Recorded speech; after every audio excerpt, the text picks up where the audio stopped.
You went to college? No. Briefly? Dropped out. Yeah. Dropped out, right?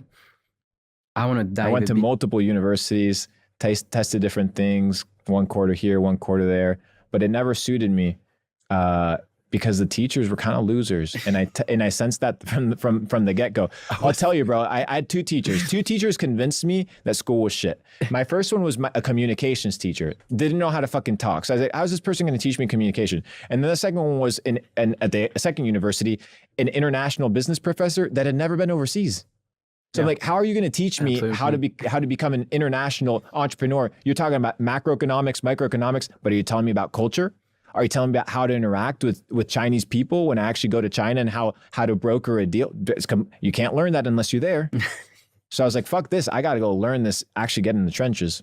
Yeah, I mean, for me, I was kind of also the motherfucker I completed the whole like bachelor, but I was always thinking, especially when I did my master's, I did 2 internship, 3 months each in between bachelor and master. I go do my master and I realized that I have more work experience after 6 months of freaking internship than the PhD professor in front. And we had an entrepreneurship class, 14 sessions. And at the very end of this entrepreneurship class, 14 sessions, she's like, hey, anyone has question? And I'm like, she had done a PhD in entrepreneurship, never built a business. And she was an entrepreneurship professor. And I'm like, do you really believe we can teach entrepreneurship?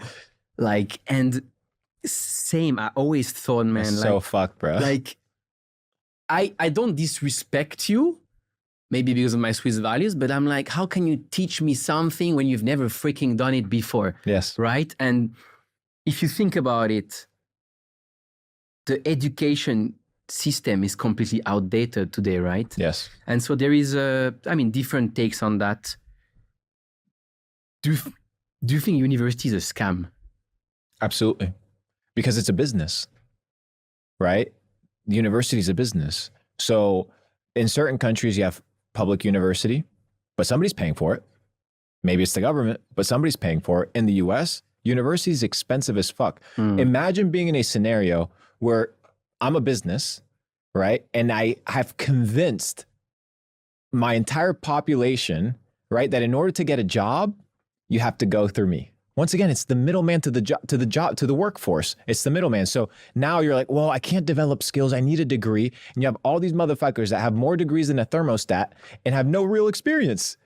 So then they go and you hire all these super intelligent dudes, quote unquote, but have no values. They have no self-esteem because they haven't actually accomplished anything. Not only that, they're super inexperienced and they're not even worth having around. They're entitled.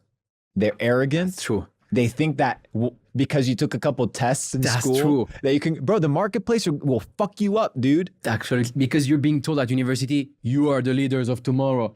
You are the leaders of tomorrow. And then you end up with so many people with papers, right? With university papers, that we have this thing called academic inflation, where you've gone through all these studies, you might have taken a loan, and then it's hard to find a job. And if you find a job, the job is going to pay you like shit. No one will give a fuck about you, right? So yeah, it's true. Like, I mean, I would also argue that when you start your first company, especially if you're young, like no one gives a fuck either, right? And it's hard. But why? And it depends, right? Like you have certain things that are worth learning. But here's the thing, even medicine. Let me talk to you about this medicine shit. Sometimes I would go into these lecture halls. I went to this veterinary school once to kind of have an understanding as to their nutrition, because I was very curious as to who ran the nutrition classes. And I figured out that Purina, right, the dog food company, which is basically poison for animals, they were sponsoring all of the university's food supply in exchange for running their nutrition class.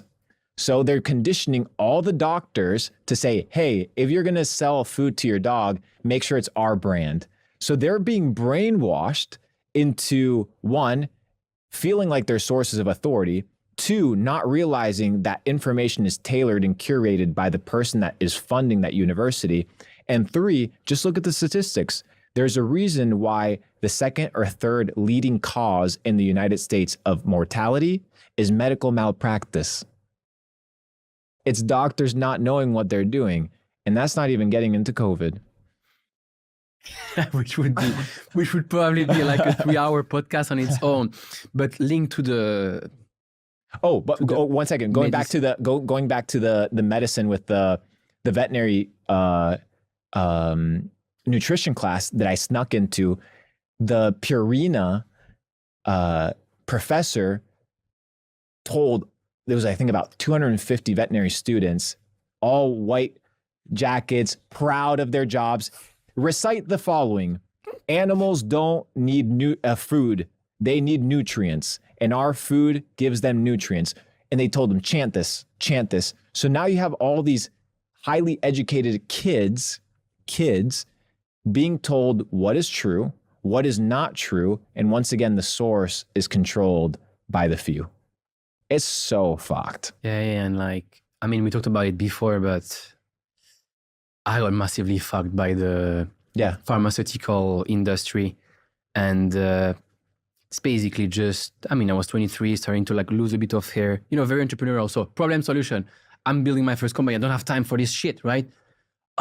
There's this advertisement everywhere about like these pills that you can take that's just going to make you thousands of success stories. Probably works. Like, I can trust, you know, it's a pharma industry. It's proven. It's a pharma industry. So the studies are legit. I mean, actually, it works, right? But you go to these centers, and then you have this woman with white clothes, right? And you're like, 22, I'll trust them.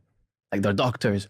And then they sell you these freaking pills, which for me, like, completely destroyed me. Like, completely had like cognitive impairment, visual problem, crazy anxiety, crazy depression. I became suicidal. It was fucking horrible. Like, and I mean, an amazing learning, because then, as I said before, like, how do you get out of that when the entire first industry is kind of like rigged against you, because you're just trying to sell recurring revenue, right? Bro, pharmaceutical is just that. It's a business. How do I hook people forever on pills, whether antidepressant, sleeping pills, hair loss pills, birth control, absolutely crazy shit with the birth control.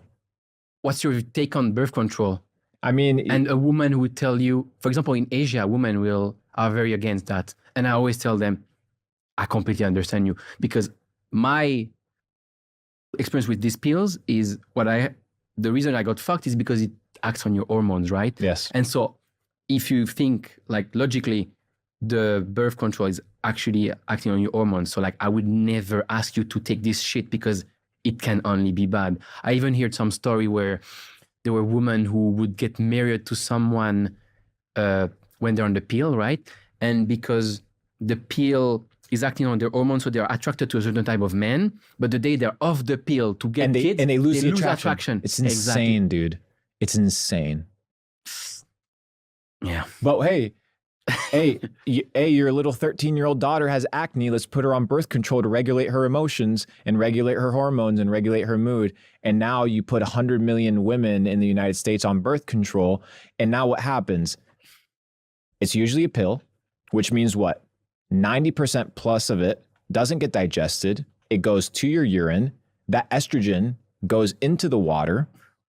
Now you have 100 million women urinating highly estrogenated urine into the water supply. And water is just a recycled commodity. But the treatment plants, they don't treat for estrogen. Neither do they treat for testosterone. So now you have all these feminized men drinking this tap water, and you're asking why Alex Jones is realizing that the frogs are gay. And it all comes down to the fact that it's a big chemical warfare through the water and through the monthly recurring revenue of human beings. It's so insane. You dude. Tweeted, I laughed a lot, but it makes so much sense. We're drinking bottled water, right? You said tap water is for NPCs. No tap water, no porn, no devil music. Can you elaborate? I mean, they're the three things that attack your mind, right? So you're going to be attacked your mind through your eyes because it scars your memory. You're going to be attacked through the vibrational frequencies of music, so the messages that are being propagated, and then finally through the chemical warfare that attacks your mind. So calcifying your pineal gland. We can talk about vaccinations crossing the blood-brain barrier and adding heavy metal toxicity to your brain. Everything is designed to impair your ability to think, impair your ability to reason, and impair your ability to develop cognitive thought that actually questions the system. That's why people are just walking around like NPCs. They're walking around by default. They're walking around slow. And then sometimes I don't judge them, you know? It's like, okay, you're just so intoxicated with porn. It's fucking up your brain, frying your brain. You're so intoxicated with tap water and fluoridation. I completely get it. And now you're adding all this demonic, super controlled narrative music that is now conditioning to fuck bitches, take drugs, and hoe around, because that just happens to be the cool narrative.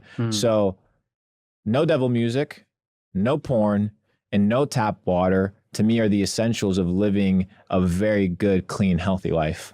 Do you think there is an actual agenda behind all of that? Absolutely. Or do you think that because we live in a world where profits at any cost,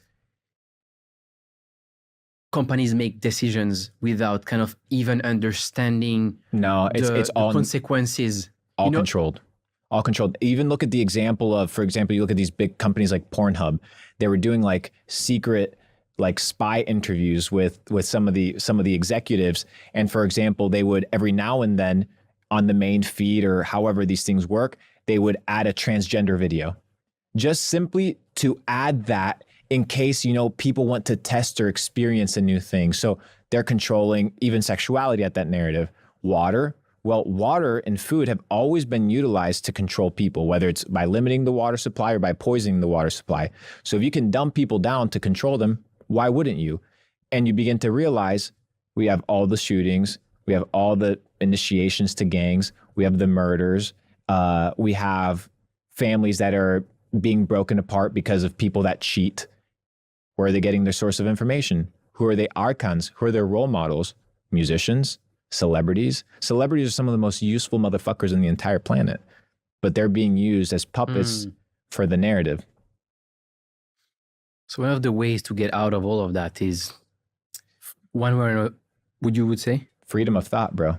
Freedom of thought. Asking yourself, why is it that you're doing what you're doing? Questioning everything, dude. You have to question everything, even if it's uncomfortable. Why am I listening to this music? Why, out of all the songs in the world that I could pick, why am I listening to fuck bitches, fuck hoes? Like, out of everything.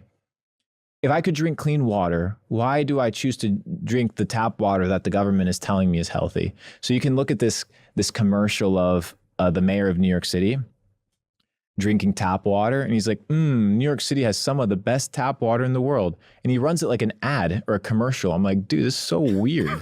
So fucked. And then you look at the music industry, and a lot of artists and record companies, they actually have contracts with prison complexes, because most prisons are private companies that actually monetize and they have quotas of how many inmates they're supposed to have. So now you're pushing gang music, now you're pushing violent music, and all these things have real world consequences that are just filling up the prison. That's why America's supposed to be the land of the free, but we have 2.5 million people in prison. That's not normal.